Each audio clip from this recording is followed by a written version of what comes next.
여자들이 가장 두려워하는 게 있다고 하더라고요. 오늘 한번 물어볼게요. 여자분들이 가장 두려워하는 게 뭘까요?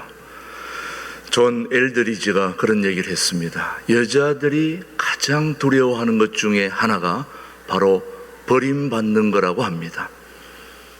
그런가요? 버림받는 것. 여자들이 가장 두려워하는 것이 사랑하는 사람으로부터 버림받는 것이라고 말하는데, 그럼 남자들은 무엇일까 봤더니 남자들은 실패하는 것을 두려워한다고 그래요. 자기가 하고자 하는 모든 일들을 함에 있어서 실패할까, 잘 안 될까, 그런 실패에 대한 두려움을 가지고 있습니다. 버림받는 거나 실패하는 거나 공통점이 다 모두가 사랑하는 사람들로부터, 가까운 사람들로부터, 또 대중들로부터 버림받는 것입니다. 그리고 기억에 남아있지 않는 그것을 모두가 두려워하고 있는 거죠.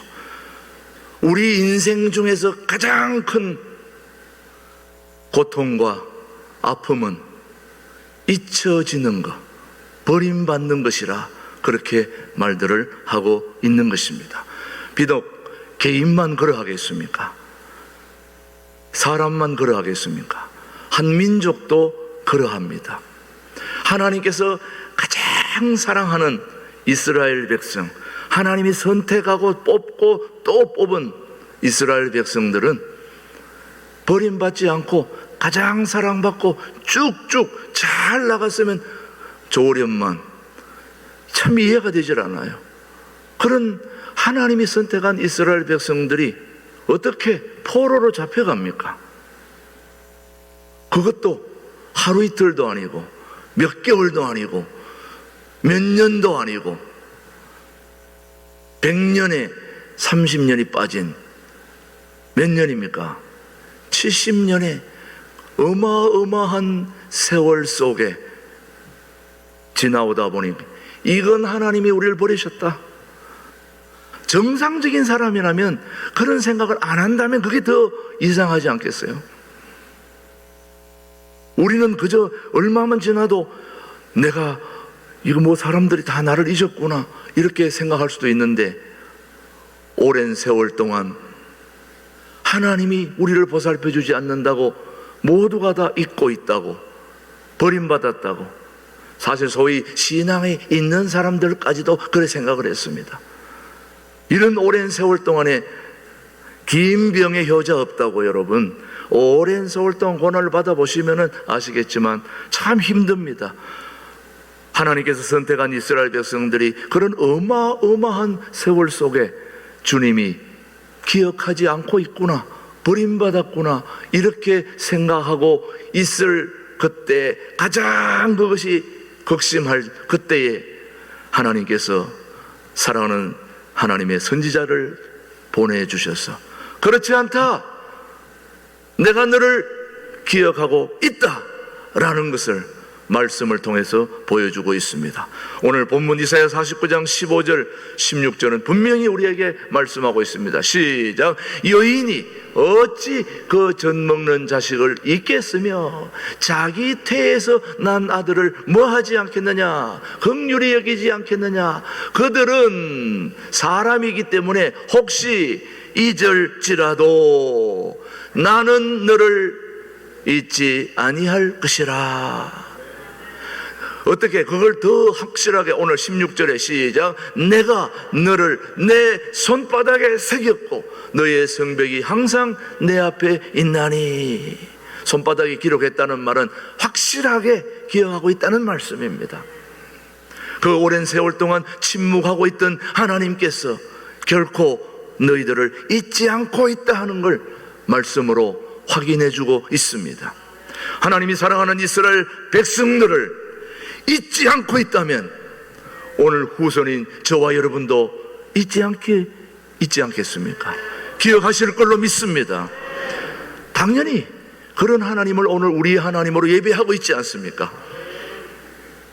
과거가 화려한 사람일수록 자기의 존재가 잊혀지는 걸 가장 두려워합니다. 자기의 존재 자체를 기억해 주는 사람을 가장 좋아합니다. 지난 세월 동안에 나의 살아온 행적이 좀 남다른 사람이라면 그걸 기억해 준 사람을 가장 좋아합니다. 그런 사람들이 누구일까요? 대중들의 사랑을 받고 있는 연예인, 영화 배우들, 그리고 많은 사람들의 사랑을 받고 있는 그런 인기 있는 분들이 바로 그런 분들이 아니겠습니까? 과거가 화려한 것일수록 자신의 존재가 잊혀지는 걸 가장 두려워합니다. 그래서 여러분은 혹시 주변에서 그런 분을 만나게 되면 알아줘야 됩니다, 여러분. 알아봐주고 인사해주고 사인해달라고 그러고 막 뛰어가지고 호들갑을 떨어지면 떨수록 그분들은 좋아하고 여러분들에게 굉장한 사랑을 표현할 것입니다. 그러니 여러분들 주변에 그런 사람이 있거들랑 찾아가서 그렇게 한번 해주세요. 얼마나 좋아하는지 모릅니다.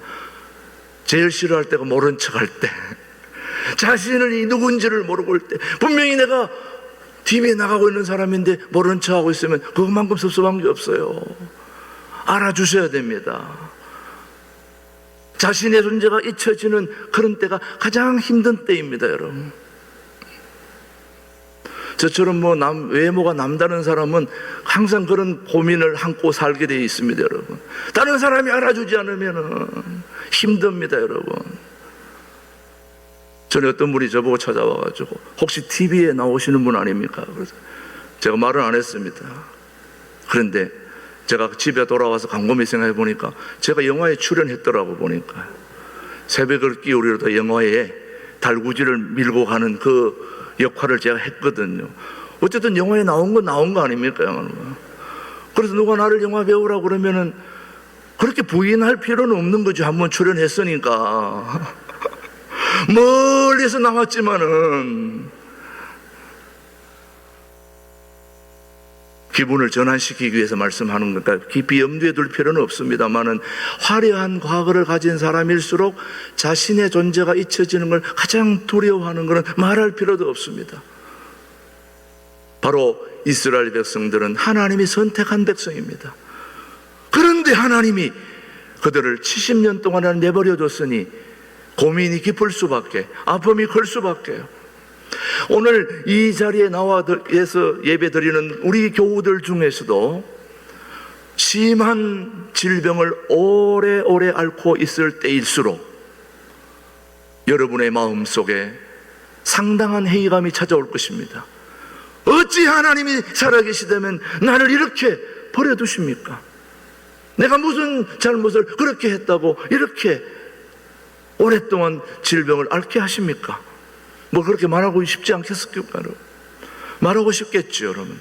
실패하고 회복하는 기간이 길어질 때에 여러분 사업에 또 여러 가지 일에 실패해 보신 분들은 아실 거예요. 그것을 다시 딛고 일어서는 기간이 길면 길수록 내가 신앙이 잘못된 건 아닐까? 왜 하나님이 나를 이렇게 오랫동안 버려두실까? 고민하지 않겠습니까? 여러분의 지금까지 추구해왔던 모든 인생의 전환점들이 다시 터닝 포인트를 찾으려고 할 그 시점이 눈에 앞에 보이지 않을 때에 우리는 두려움을 갖을 수밖에 없습니다. 하나님 나를 버리셨구나, 잊으셨구나.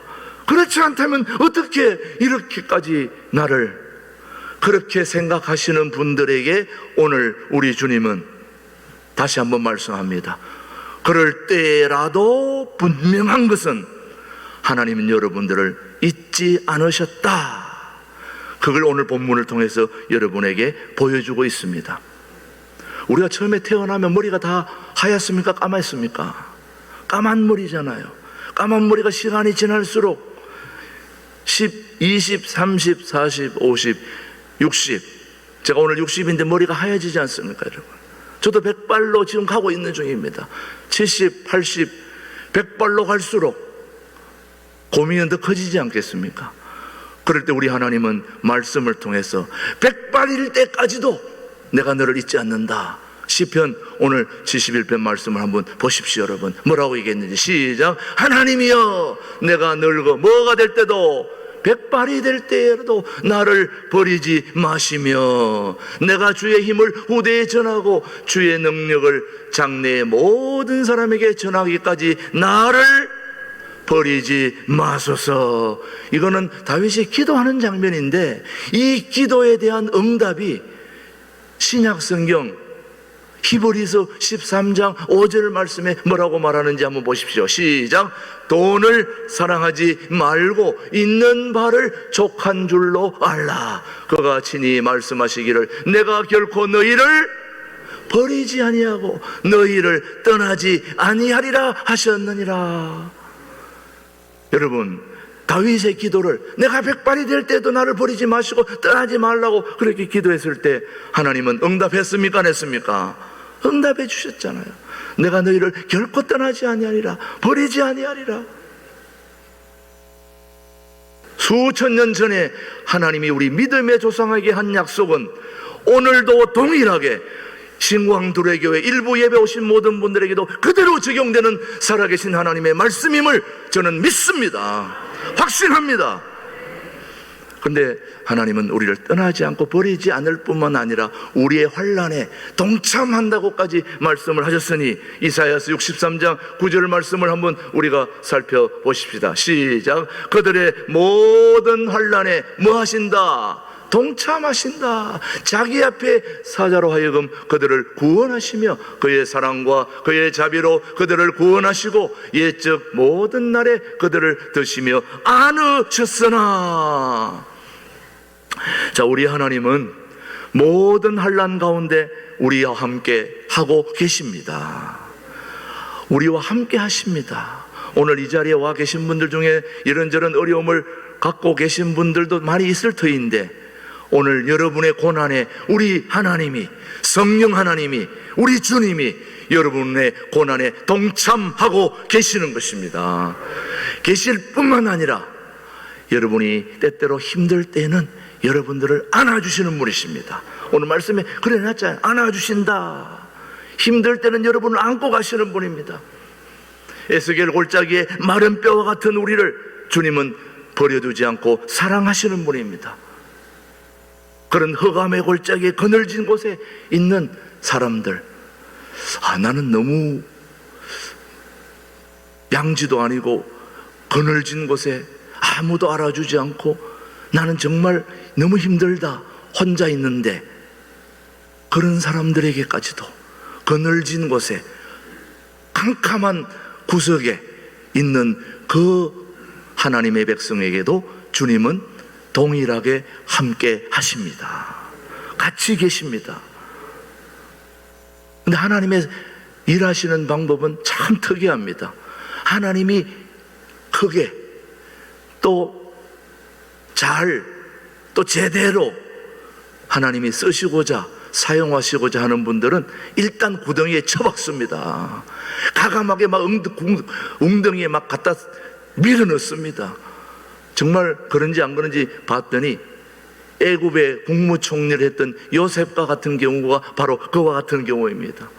벌써 어릴 때부터 구덩이에 처박혔습니다. 한번 말씀을 한번 보십시오. 창세기 37장은 거기에 말하고 있습니다. 시작. 요셉이 형들에게 이르매 그의 형들이 요셉의 옷 곧 그가 입은 채색 옷을 벗기고 그를 잡아 어디에? 구덩이에 던지니 그 구덩이는 빈 것이라 그 속에 물이 없었더라.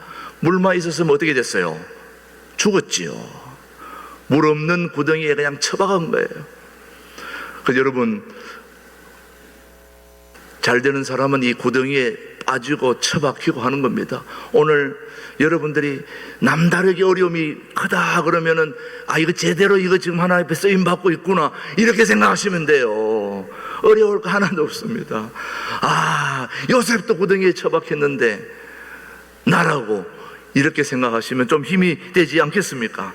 하나님은 사랑하는 사람을 낮추시는 것입니다. 낮추십니다. 구덩이에 처박습니다.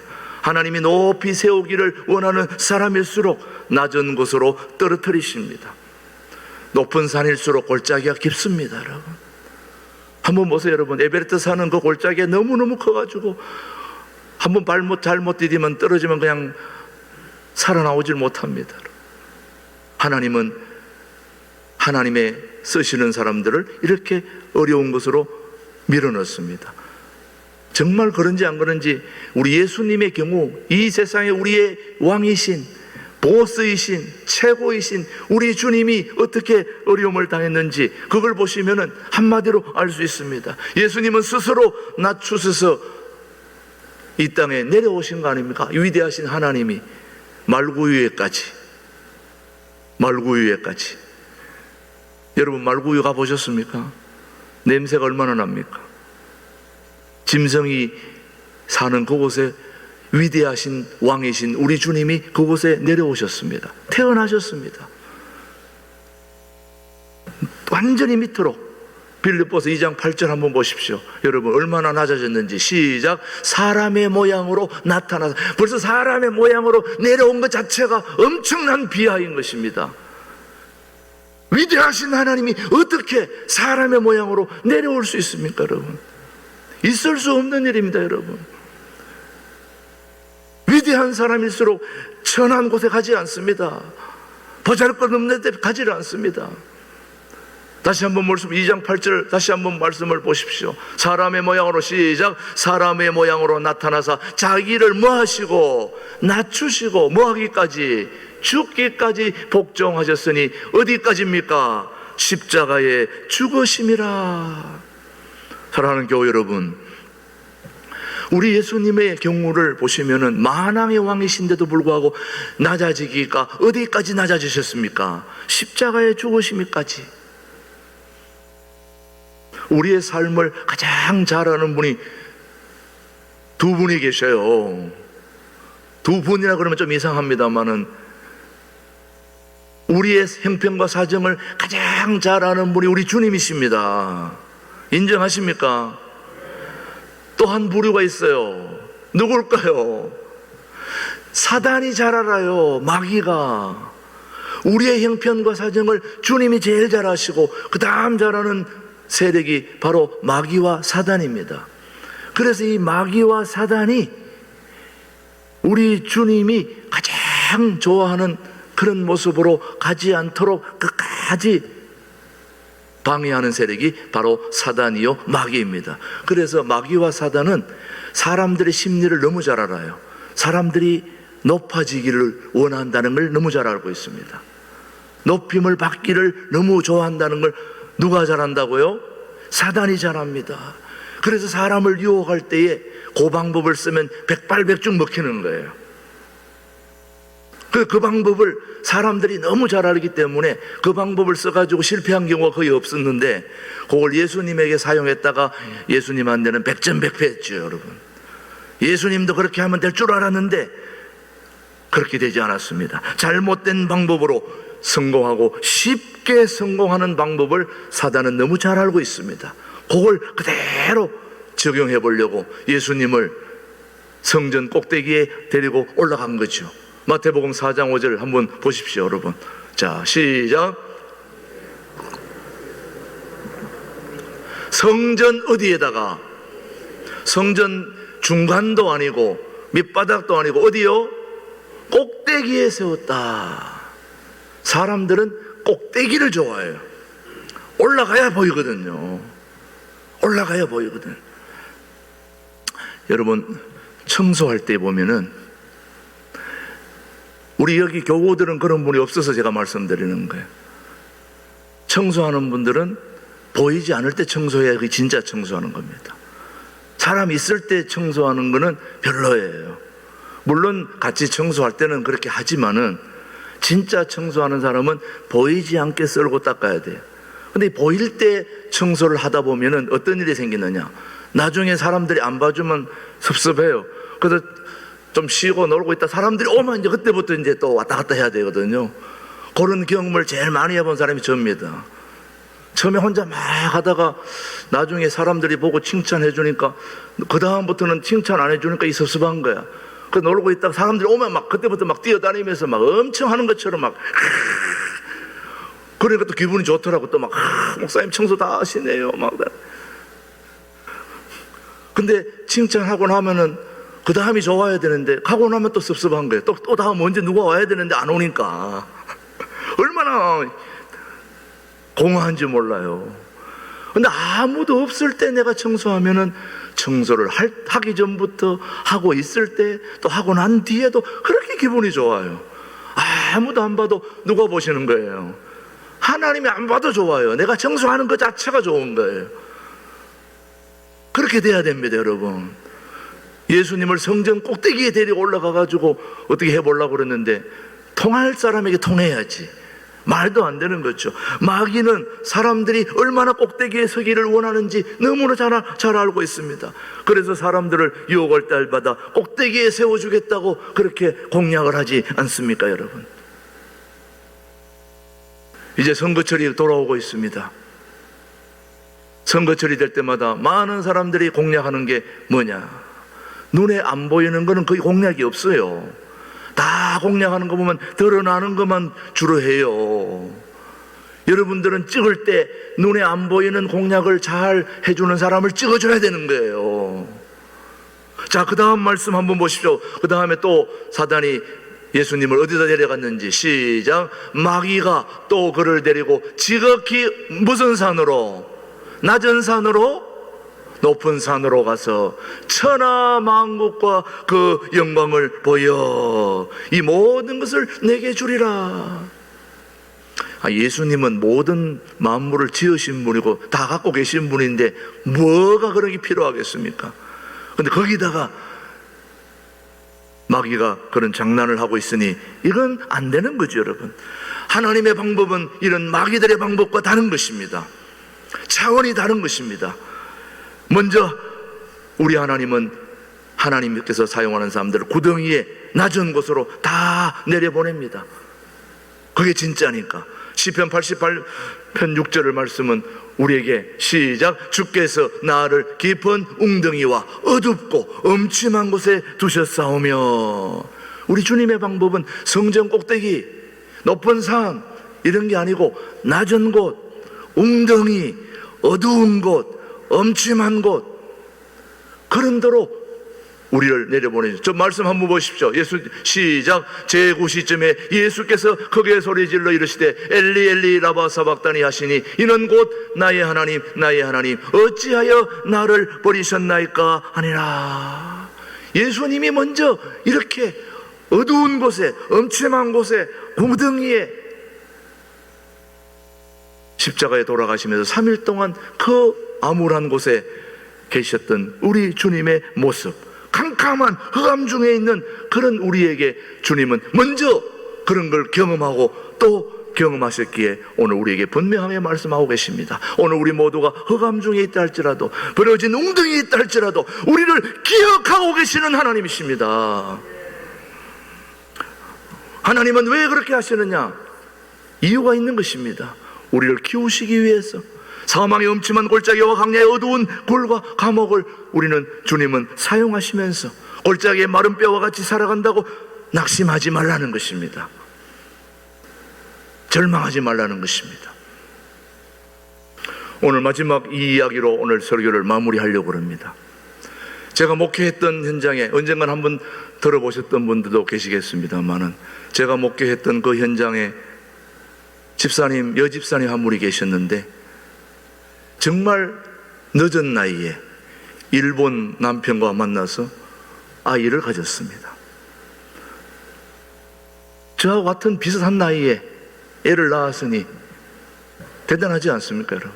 그런데 그 아이를 가져가지고 다 축복하고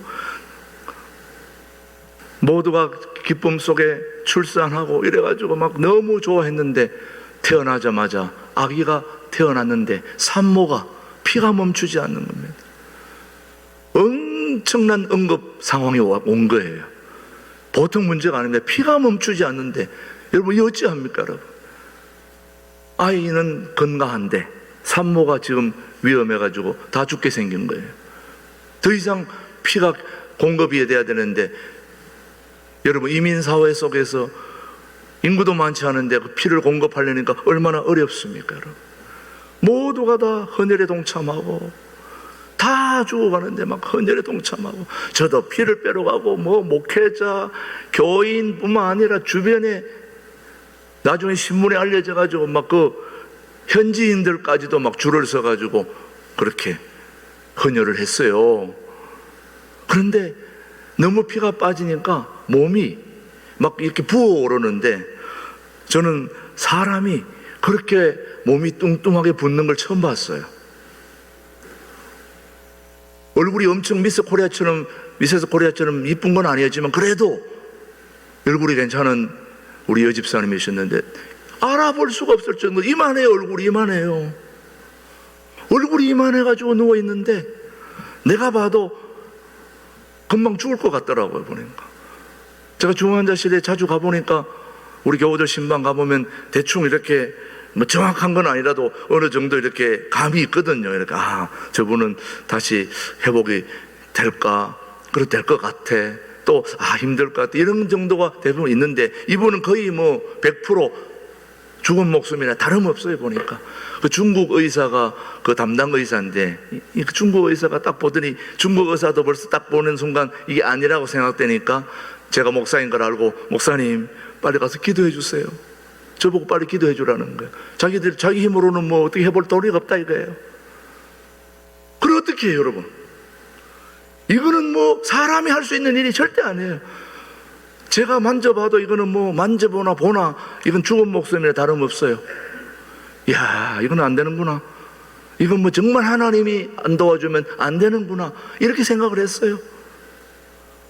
그래서 하나님 앞에 뭐 붙들고 막 울며 막 하나님 살려달라, 뭐 해달라, 이 아들을 봐서라도 이렇게 가면 데려가면 어떡하십니까? 주님, 막 기도하고 났는데도 불구하고 뭐 여전해요. 똑같아요.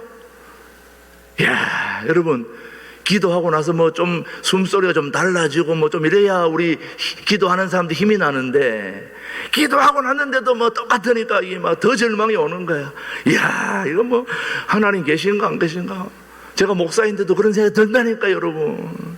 생각해보세요. 제가 기도를 했는데도 조금 숨소리가 조금이라도 나아져야 그래도 뭐 하나님 제가 힘이 나지요 이러는데, 더 아프다고, 아니 소리 뭐 상태가 더 좋아지는 게 조금도 안 보이니까 제 마음속에도 하나님 그래도 이런 때 좀 뭔가 좀 하나님 저도 밀어주셔야지 목회도 좀 되지요. 안 되는 거야. 막 간절히 기도하고 또 기도하고 또 기도하고, 그 다음날 역사가 일어난 거예요. 기적이 일어난 거예요. 몸이 조금씩 빠지면서 헌혈하면서 회복이 되기 시작하는 거였어요. 하나님이 기억하고 계신 거였어요. 그 다음부터는 막 이게 조금씩 좋아지는데, 회복이 되면서 거기 주변에 있는 모든 사람들이 헌혈을 하면서, 현지인들도 헌혈하면서, 오히려 그 사건을 통해서 하나님이 살아계심을 많은 사람들에게 알게 해주셨어요. 내가 볼 땐 거의 100% 죽은 목숨인데 지금 멀쩡히 살아가지고 저 LA에서 지금 아들하고 살고 있어요. 그때 죽었어야 되는 목숨이. 하나님은 오늘도 우리가 어떤 상황에서 허감 중에 에스겔 골짜기의 마른 뼈와 같이 쓸모없는 그런 인생과 같은 그런 버림받은 그런 삶의 상황 속에서도 여전히 우리 하나님은 저와 여러분을 기억하고 계시는 것입니다. 우리 신광도래 교회가 가장 어려웠을 때 정말 하나님이 계십니까? 라고 물어보고 싶은 때라도 주님은 여전히 우리와 함께 계셨던 분이십니다. 그 하나님이 오늘 우리를 역전시켜 주시고 오늘의 교회로 주님이 만드신 그 하나님은 살아계신 하나님이십니다.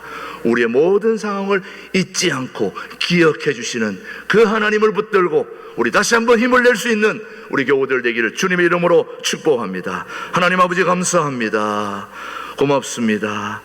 어떤 상황에서도 우리를 결코 잊지 않고 챙겨주시는 좋으신 하나님 아버지를 신뢰함으로 붙잡게 하여 주시옵소서. 예수님의 이름으로 기도드리옵나이다. 아멘.